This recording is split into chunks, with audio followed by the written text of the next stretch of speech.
Regardless of where you call home, for us, the Jewish people, Israel is and will always be our homeland. Today, you will hear firsthand testimony of two survivors of the October 7th atrocities. Listen to their words and make this testimony part of you. This is our people's unfinished modern story, and it is all of our responsibility to bear witness. As members of the community, it is our charge to share what we hear today, and it is through our retellings that we build our tomorrow. Now we add a new chapter to the story of our people, preserve our past, and ensure our future. We are the Jewish people, the eternal people. We are our stories, and our stories give us strength. I can't tell if it's any better. Like, this one is pretty far. It's not close. I can't tell.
So before we bring Sharon and Haim up, I just want to remind us all that we are so blessed to have them with us and the rest of the Israeli delegation, but there are 129 hostages still in Gaza, and I want to take a moment to think about them, their families, and our minds and our hearts are with those 129 human beings, friends, and family members of all of ours.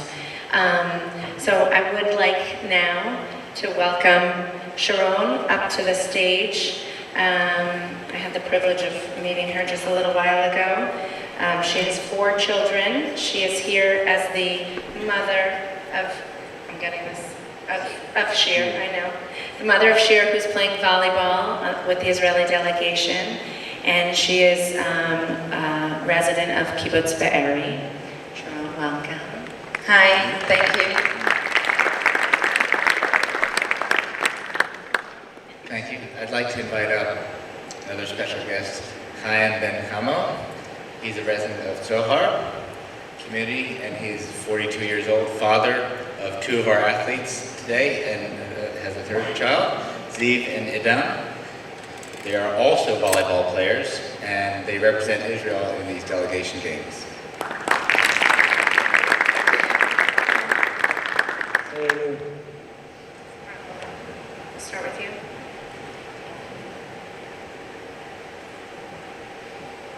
Okay. So just to sort of set the stage, if you could just give us a little taste of what it was like for you in Israel prior to October 7th. First of all, I would like to say thank you all for coming here and hearing our story, and to tell you how much I'm excited telling my story in front of you. So I hope I won't cry. So first of all, in our Kibbutz Be'eri is a really large place. It was a safe place. We used to go to work by bicycle. We have in the kibbutz a big factory, a printing factory, and we have a dining room, which we eat there 3 meals a day. So you can imagine yourself going to school and coming back home, meeting your children in the dining room, having lunch, and then you go back to your home, and the kids go to the place we call it Merkazon, which is a special place that they come after school, and they play, and they do all kinds of things.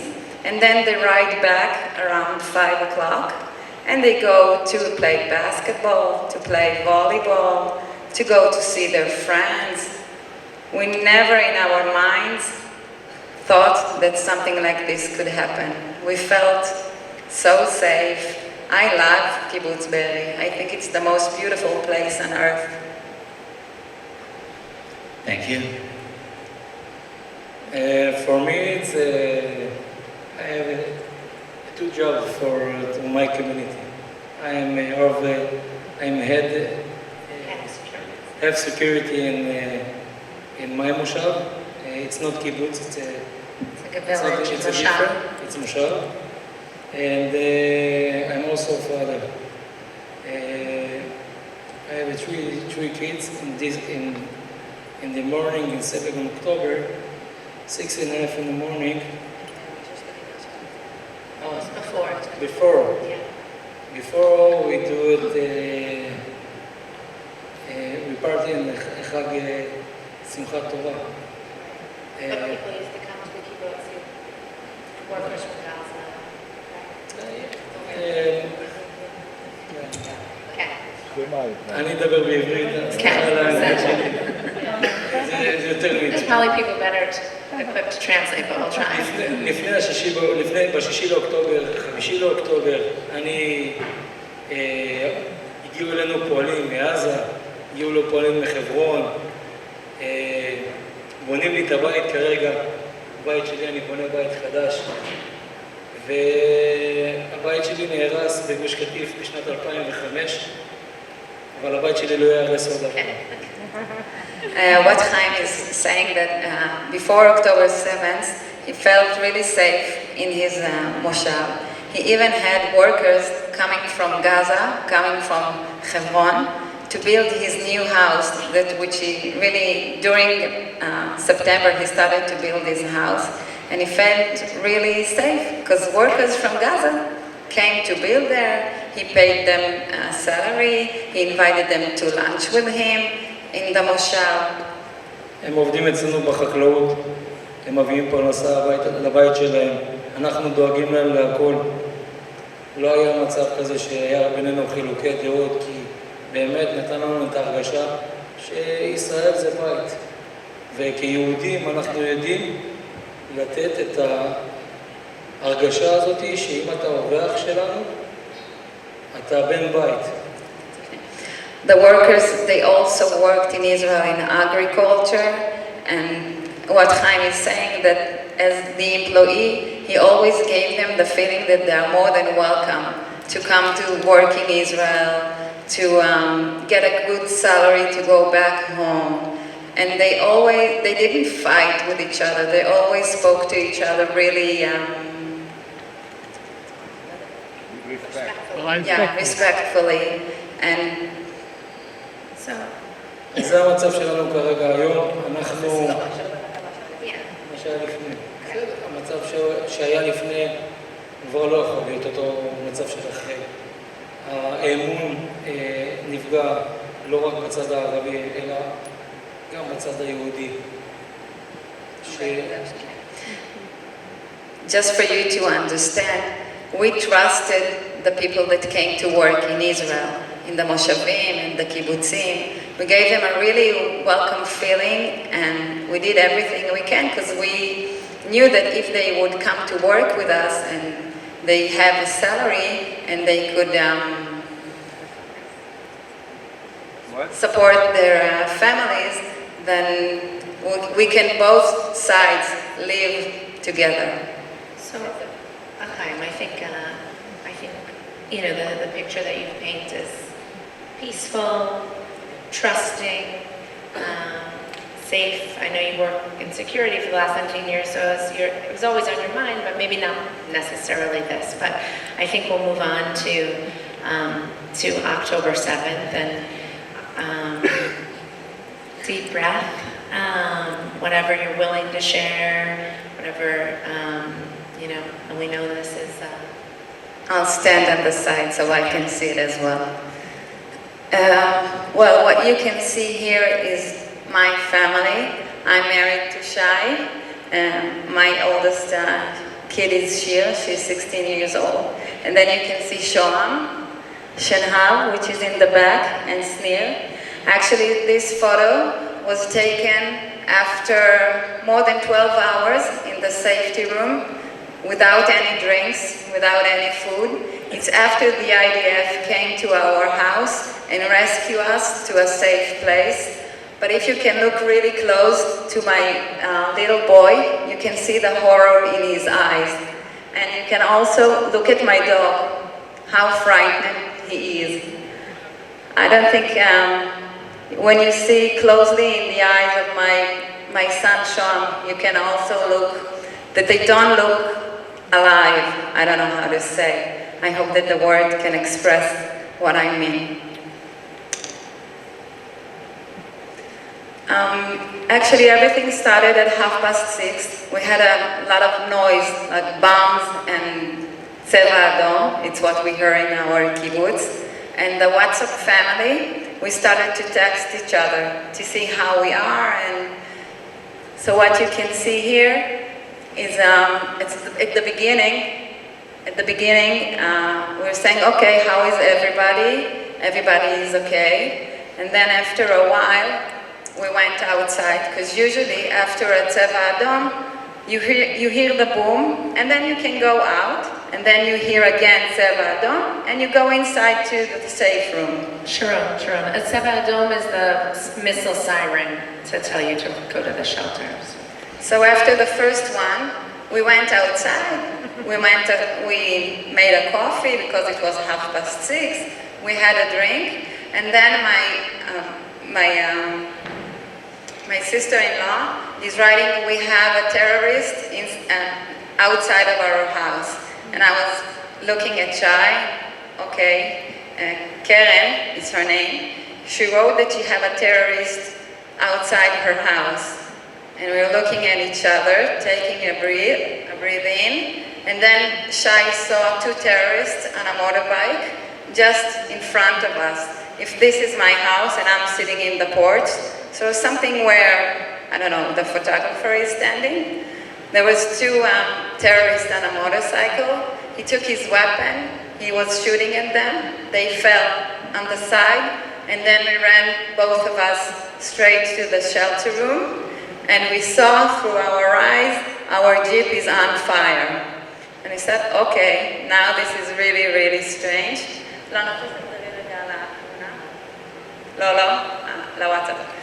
And then now we are in the shelter room, we are all locked, and we are starting to texting to each other.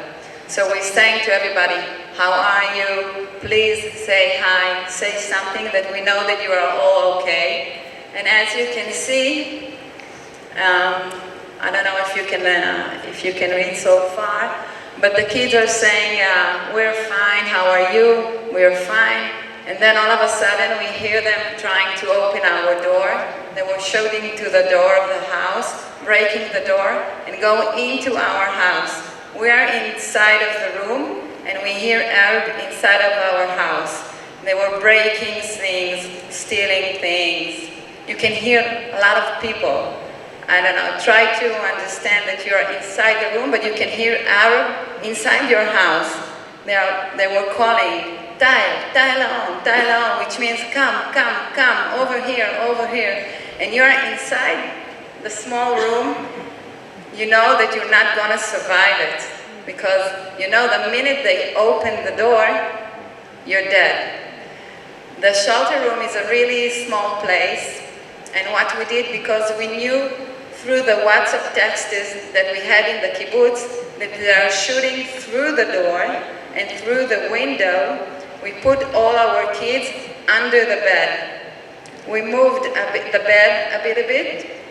We put everyone under the bed. My husband was holding the door handle like this, so if they shoot, they want to hit him. And I was hitting beside him on the side with my phone, trying to tell everyone I know that I have terrorists inside my house. And I can't describe the fear that you feel. You are in your home, you don't have anything to do. It's right that my husband had a pistol, but he only had left like 10 bullets, and there are more than 30 people inside your house.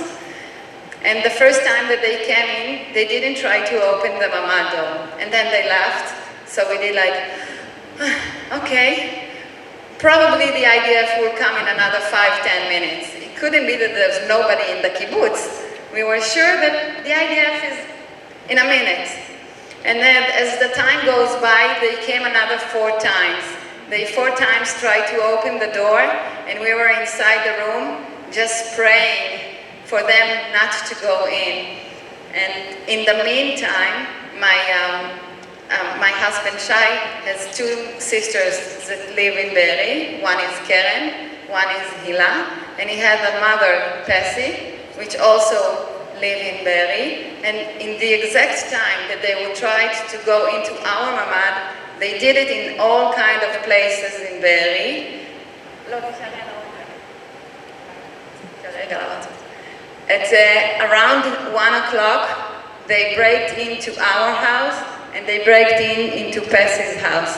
As what you can see on the right-hand side is that she is writing, she's saying, they shot Tal, inside in the WhatsApp, she said they shot Tal, and the daughter is asking, what, did it go through the door?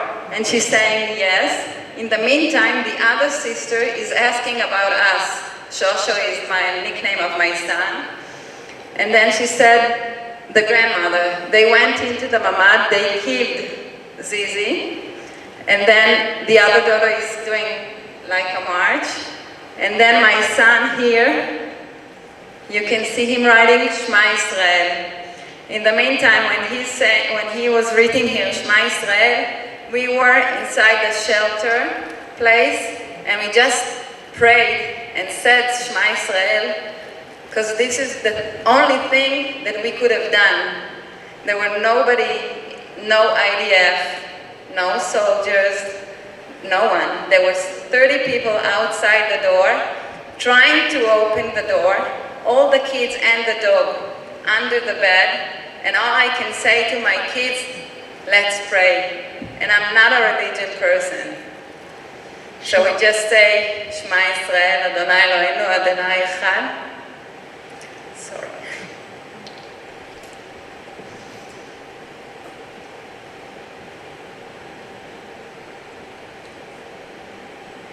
We just say it several times because we felt this is the only thing that could help us. Sharon, I'm gonna have, if we can move to the next slide, is that okay? Yep. Okay.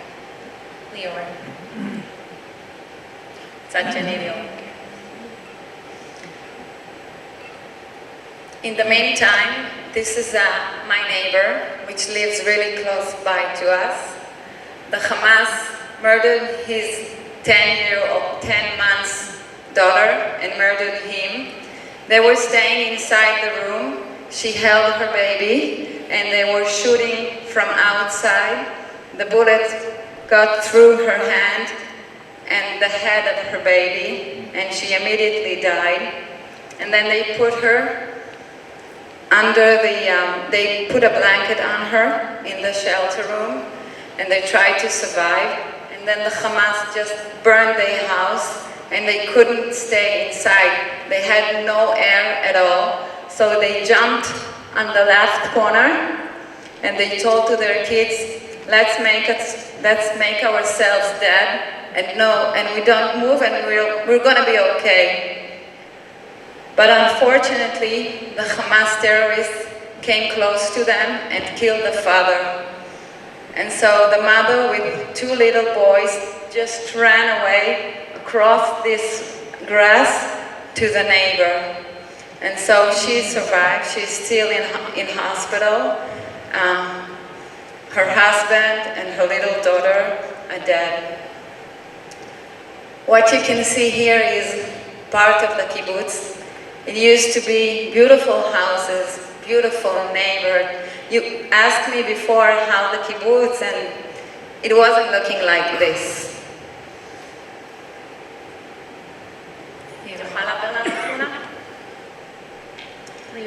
What you can see in here, it used to have 2 houses. In the orange place over there, this is the shelter place, the shelter room. That's why it's the only thing that survived the bombing.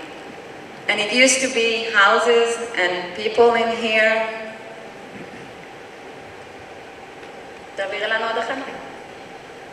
Okay, this house is it's Shai's grandmother's house, Ima Shalom. In this house, what happened is one of the most unbelievable stories in Kibbutz Be'eri. What happened here is Bessie had a guest in her house. She had her daughter, her sister Hannah, and husband Zizi, and their son Tal. They all came on Friday because on Saturday they all should come to my house for a barbecue. And what Hamas did is when they entered, they injured Tal, they killed Zizi, but nonetheless they brought all the neighbors from all the neighborhood to her house. They had inside this house 14 members of Kibbutz Be'eri that were here as hostages. And the Hamas tried to do with the IDF negotiation. And unfortunately it didn't succeed. And in all of these 14 people, only 2 survived. One survived is a person that came from the Nova Party. She ran away to Be'eri. She got into a house in Be'eri, but the Hamas took all the people in the house, put them here, and then the Hamas told this person to call the police and said, I'm in Kibbutz Be'eri, in Pesi's house. I'm in Kibbutz Be'eri, in Pesi's house. Please come rescue us. we are 40 people inside. And then that's why the police came and the IDF came to this house because they thought that there are 40 people inside. But unfortunately, as I said, they're all dead. The Hamas bombed the house, nothing left inside. Everything is ruined. When you see photos inside the house, you can't believe that it used to be a kitchen, a frigidaire, a sofa, a TV. Nothing left. Everything is just ashes. תוכל להראות את התמונה רגע שלהם מסננים את החלקים? מה ששלחת אחורה, אין לך את זה? What happened also on the October 7th, because the Hamas bombed the people that were inside, we didn't know what happened to Pesci and all the people that we lost because they couldn't recognize the bodies. So it all happened on October 7th. We only buried all our family, I think 3.5 weeks afterwards, because nothing had left. So it's really... תחזרי רגע אחורה אחד. When our close family, what we lost, on the right-hand side you can see Pesci, which was the most amazing savta you can have in the kibbutz. The kids used to go to her, ride bicycle to her. They used to sleep on Friday nights. She used to do babysitter for us. She used to come with us to all the places. She was a beautiful woman, not only from the outside, even from the inside. On the left side you can see her sister, Hannah, and her husband, Zizi.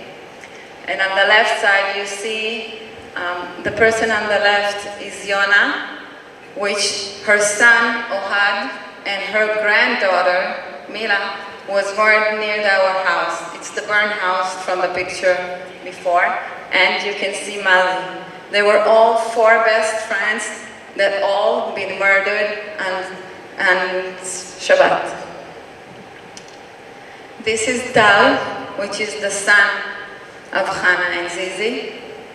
And as you can see, these 2 beautiful boys.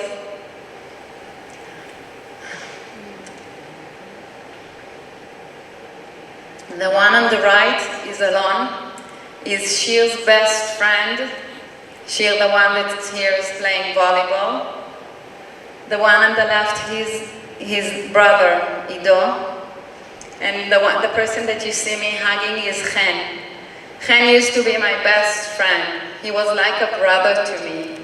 I know that probably in the Jewish community, you know everybody. So in the kibbutz where I live, I knew everybody. Everywhere I look around, I knew the people, I knew the kids, I knew the parents. I even knew their uncles and aunts, because we are one community. We eat three meals a day in the dining room. We see each other when we go to work. The kids are together. It was a friendship that I'm so grateful that I had, and I miss so much. This is another friend of mine that was murdered. Her name is Lian. She was murdered with her 2 daughters. Noya, which is also in Shir's class. She was a really best friend of her. And the one over here, this is Yahel. She is Noya's sister and their mother. They are all being murdered. Their father is Yossi Sharabi, which is hostage in Gaza, and we don't know if he is really there, because we hope that he is there. This is the group that I train, not volleyball, it's called Catch the Ball, which is similar to volleyball. And when you look at all these beautiful young ladies, each one of them has a story. When you look, this is Gali. I don't know if you know all the hostages that were in Gaza. Gali was in Gaza 54 days. And then you can see Alma, which was in Gaza 50 days. And you see this beautiful girl. She lost her mother and her brother. And her dad, he lost his leg. And it's a really horrible story. And the girl standing next to her, Danielle, lost two of her grandparents. They were in Pessy's house. They all been murdered in Pessy's house. And all the girls you can see here lost someone.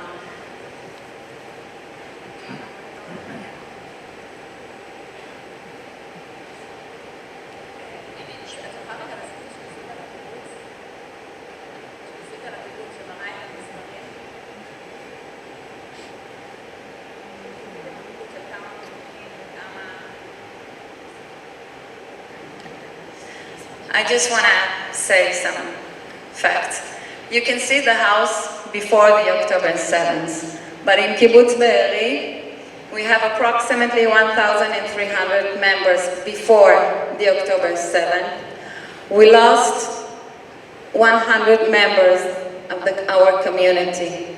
In houses, we had 488 houses before, and 120 houses were totally destroyed.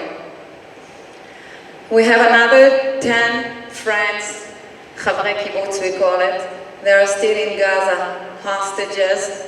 Eli Sharabi, his brother Yossi Sharabi, Tal Shoam, Dror Or, Oad Ben Ami, Carmel Gat, Itai Swirsky, and we had another two that were killed, Ofra Kedar, Vesar Baruch.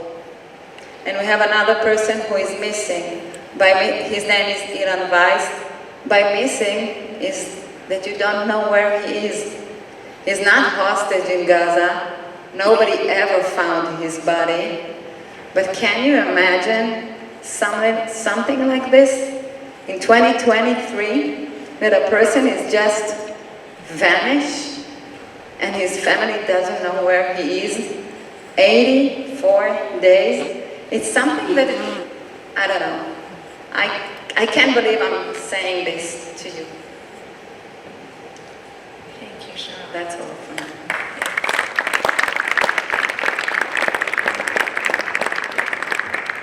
Haim, do you wanna, I feel Haim, if you want to say a few words from my Okay. I'm start 7 October in 6 in the morning, 6 and 10, when the Tzeva start, and my job to go and to open all the shelters in my community. In Be'eri, every house had a shelter room. Because we are really close to Gaza, we are around 4 Ks to Gaza. In Sochar, which is a moshav, they're a little bit back, they don't have inside their houses a shelter house, so Chaim's job is to go to open the shelters. And after I open the shelters, I come back to my house and I tell my brother or sister, my wife, I tell them, take my gun, it's יום כיפור. עכשיו אנחנו במלחמה. זאת הייתה הרגשה שלי. אני 9 שנים אחראי לביטחון ביישוב. What Haim felt, the last 9 years, he's the one who's responsible for the security in the moshav. So something in his guts made him be prepared for this day, and he felt like it's a war day. He told to his brother-in-law, take the gun, we're in the war. נכנסתי לחדר, היינו 6 משפחות בחדר אחד קטן. נכנסתי לחדר, ואמרתי לילדים שלי, אני אוהב אתכם, ואני לא יודע אם אני חוזר הביתה.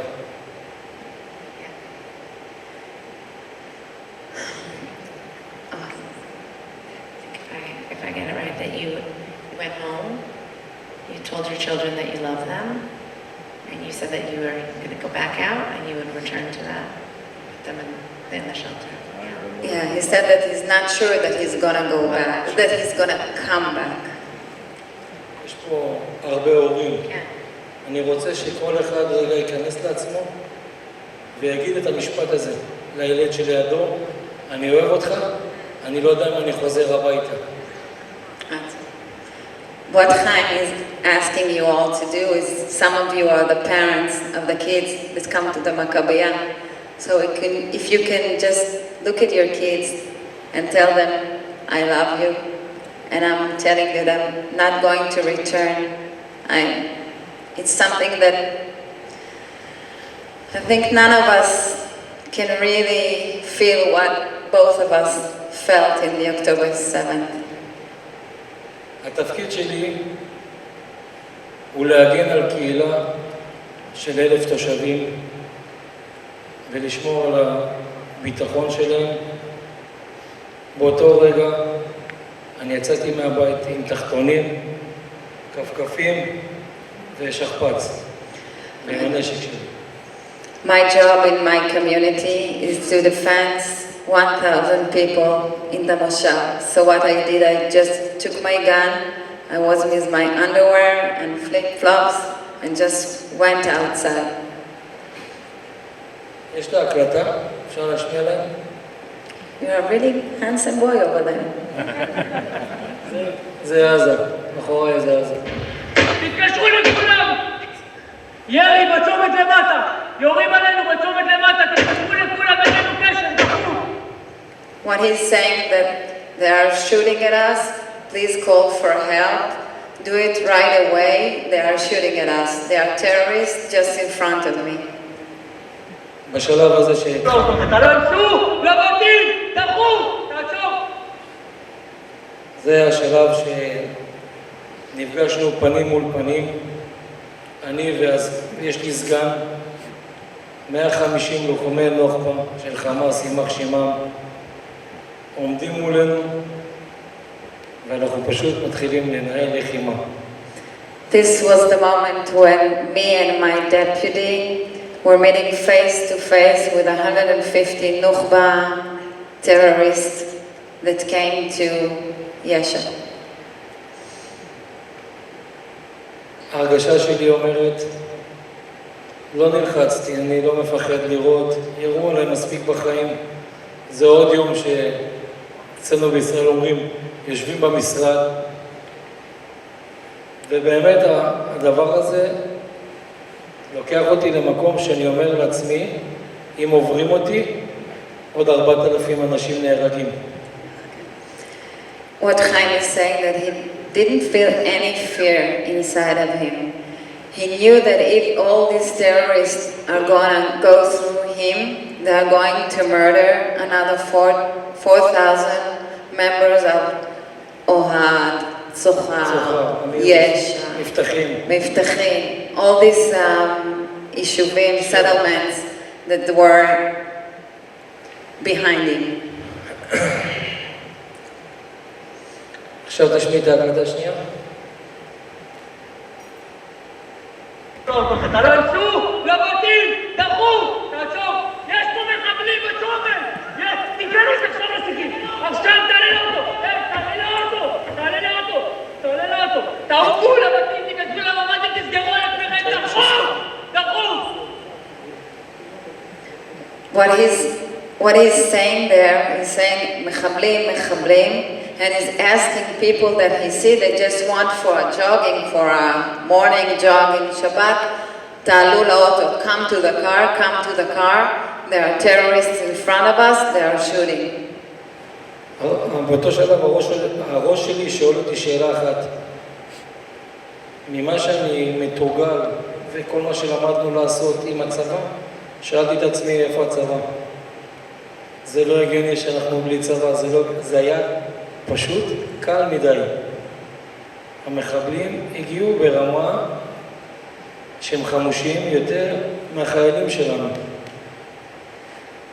What Haim was saying inside his head that he didn't understand where is the IDF. He said, how could it be that 150 terrorists are just in front of me? Where is the IDF?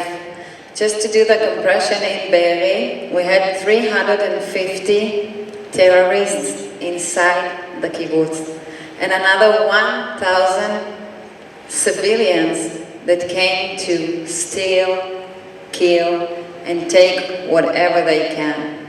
Also, Haim was telling that they came with pickups with so much Ammunition. They had everything, grenades,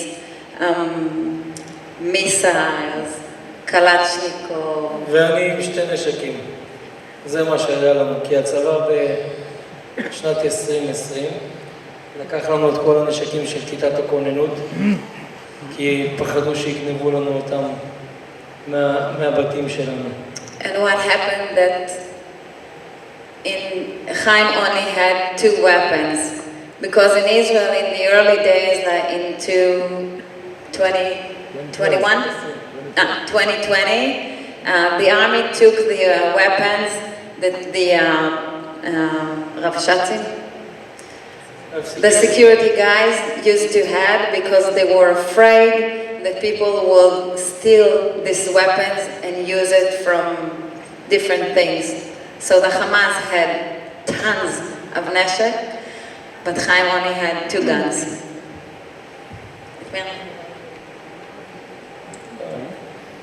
זה לא קשור עכשיו, זה המחווה שהם עושים ביחד עם האמריקאים. להבין, יש את הסרטון של השופל? זה הכניסה ליישוב שלי. This is the entrance to the moshav. בשעה 7, זה בשעה 8:15, אני כבר סוגר את היישוב ומתחיל הגנה. What happened that around all this, the bombs started at 6:30. This film was taken at 8:15, which Haim, I think, did the most brilliant thing that ever did in our place, that he called a friend who had this vehicle, and he told them to come and to close the junction of the moshav. זה בשביל שלא יחתמו, בגלל שאני יודע שיש טנדרים ויש אופנועים ויש הרבה כלי רכב שנעים לכיוון שלנו, אז אני רציתי שהדבר הזה יבלום ויעצור כדי שיהיה לי את הזמן להתארגן ללחמה מחדש. The reason that he asked his friend to do this is to make a block for the motorcycles from the pickup, so they won't be able to go inside the junction, and then when they pass the junction they can go to all Tzohar area, which they have 4 or 5 moshavim over there. 7 moshavim. So we just blocked the road. בשלב הזה אני מתקשר לכל מי שאני מכיר בצבא, כל המפקדים הבכירים, אף אחד לא עונה, ואני שומע במכשיר קשר את כל החברים שלי, את אבי קורין, את דנה סולין, את רמי נגבי.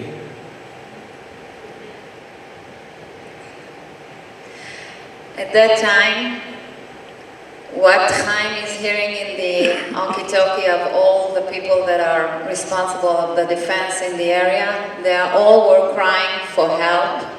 Just simply come, help us. There are terrorists inside our moshavim. There is terrorists inside the kibbutzim. You can just hear them all screaming for help, and there's nobody to come. כולם נהרגו. All of them died. ובשלב הזה אני צריך להתחיל לנהל עוד 4 יישובים של החברים שלי ששואלים אותי מה לעשות. יש אצלנו מחבלים בבית, פותחים לנו את הממ"ד, ואני לא יכול לעזור להם, כי אני צריך לשמור על הקהילה שלי. כי אם אני עוזב ואני נהרג, כולם יכולים למות. What happened in the meantime, that a lot of friends, because they knew Haim is the head of the security, they tried to call him and asking for help, begging him to come help us. There are terrorists inside our house. Come, they are opening the door of the shelter house. Come help us. He got a lot of calls from all kinds of friends, but he knew that the minute that he's gonna leave and go to help them, he's abandoning all Tzohar people. And by doing so, he will make the other civilians in Israel die. So that's why he stayed in the junction and defends all the 7 Moshavim and Tzohar. אני רוצה להגיד לכם דבר אחד. אני למדתי בישיבה, ואני מאמין באלוהים. אני לא דתי היום. לחיים שלנו יש משמעות. לקבל מתנה כזאת, אסור לפספס אותה באף מקום. לא משנה אם אתה בארצות הברית, לא משנה אם אתה בארגנטינה. אנחנו פה יושבים ביחד, כי קיבלנו מתנה מאלוהים ואת החיים מחדש.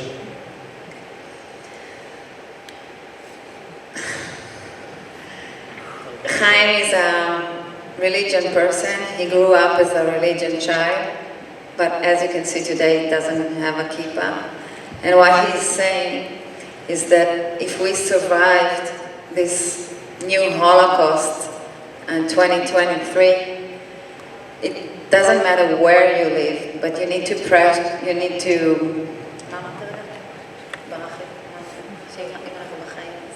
To appreciate that life. we got our life. We really have a second chance to live our lives, and of course, to tell the story. Thank you.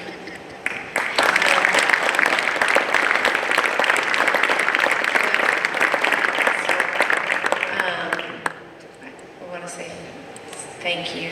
I know it's not easy every time you tell it. Now your story is our story. I do want to give you the chance, Sharon, I know you wanted to say a few things about being here, being with the Israeli delegation. What does that mean to you? And then we'll wrap it up. I'm sorry we were short on time. They're here. We were hoping to be able to have a Q&A. I think they have to use this room, but they're here and you can ask questions if you want, and I'll let you do that before I close. Okay. For us, for our daughter, to come here to the Maccabiah, it's something that really a life changer, and I'll try to explain.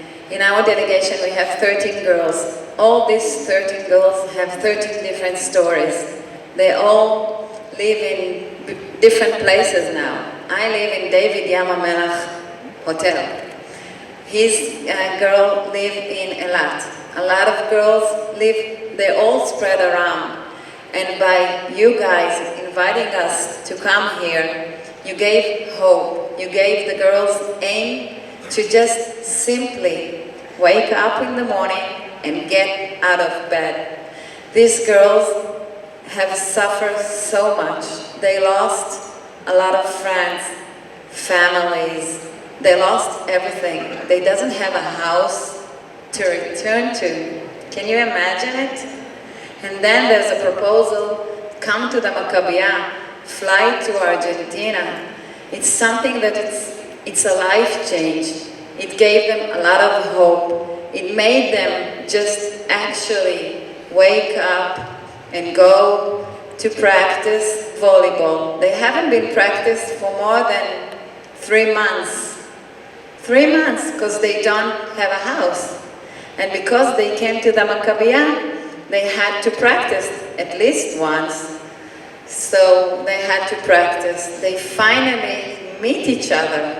They didn't see each other for 3 months because they were all spread around. We are one community, but now we are all spread in the south. So you guys inviting us here gave us so much hope. You can see the girls in the court. We played against you. Unfortunately, we lost. But if you could have seen the girls in the court, you can see the smile. You can see the color in their eyes. You can see the passion for sport. You can see them laughing. You can see them make the song when they block someone. You can see girls that are being girls, that they can go outside. They are waiting for the shopping. They are now messing with, the pins. If you would have looked in their eyes 84 days ago, all you could see was sour, tears, fear. And now they are looking for US pins. It's something that I don't know, my heart goes to you guys, and we're so, so grateful that you invited us here.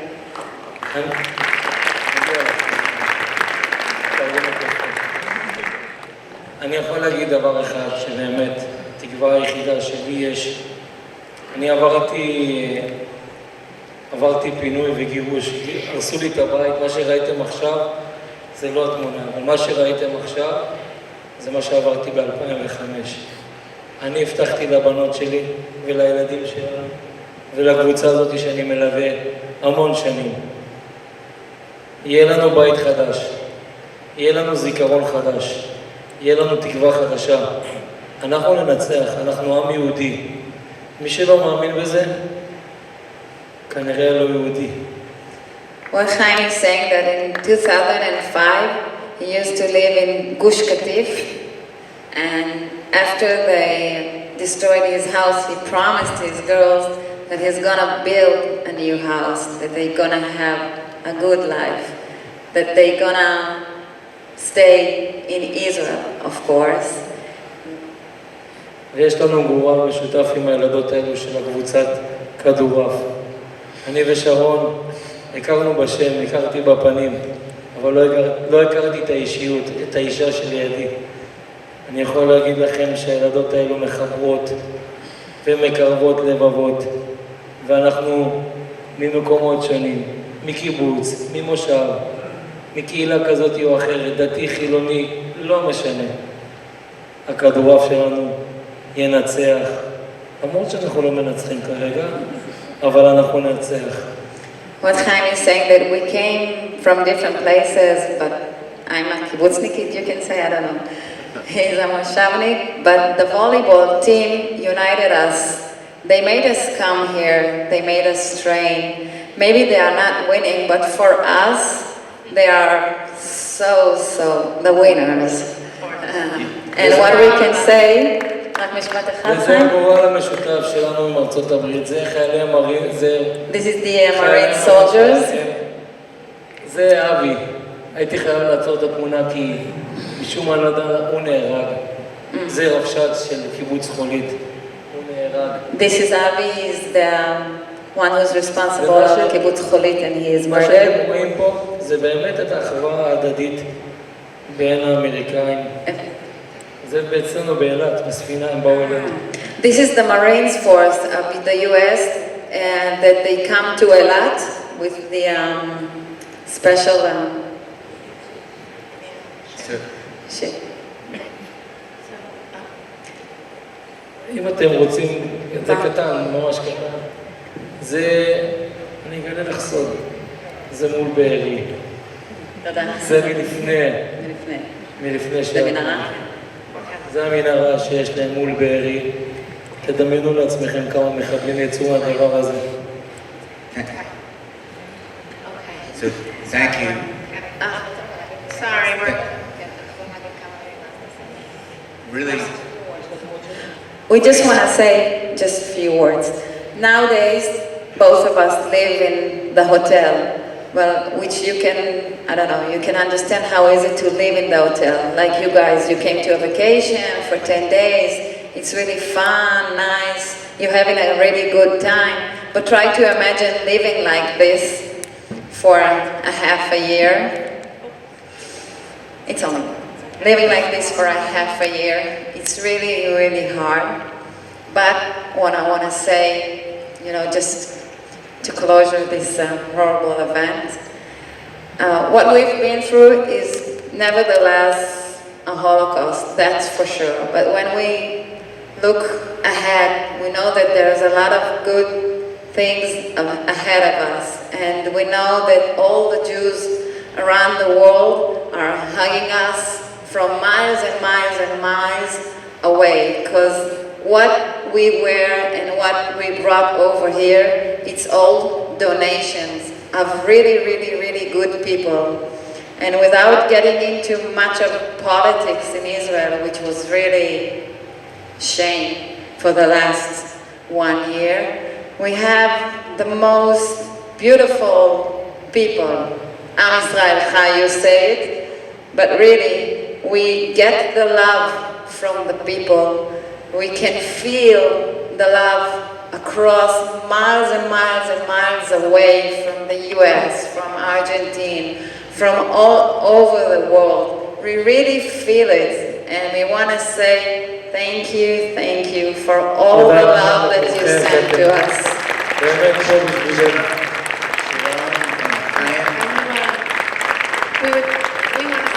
you to you. While you were thanking us, it's really us. We need to thank you. I mean, we are thankful that you're here. We're all thankful. And you've passed on your amazing stories. It's sad, incredible story.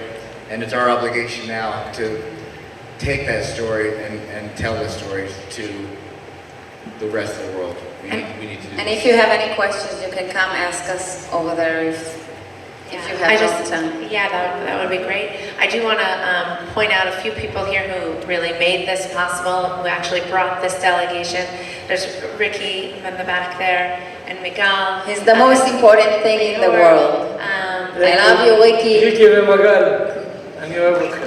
And all of you, really, to thank you for being here. And again, as Dan said, it's an obligation of ours to retell our story. And I also want to recognize that these were not easy things to hear. Obviously, it was not easy to go through. And we are all here. Maccabi USA is here if anyone wants or needs to process any of this or wants to know what you can do to help. And again, to remember the 129 hostages that are still in Gaza and all of these incredible, resilient survivors who represent the greatest of our people. So thank you both again. Thank you. We love you. Thank you. Thanks. And we would love to come for a camp in the US, a volleyball camp. We would love that. Got that We're volleyball working on camp. it. Let's make it happen. All right, thank you everybody. Sorry we have to leave this room. Thank you for being here. Really appreciate it. And everybody, there's pins right here to honor the hostages, the yellow pins. We'd like you all to grab one and please wear it proudly. Don't think so.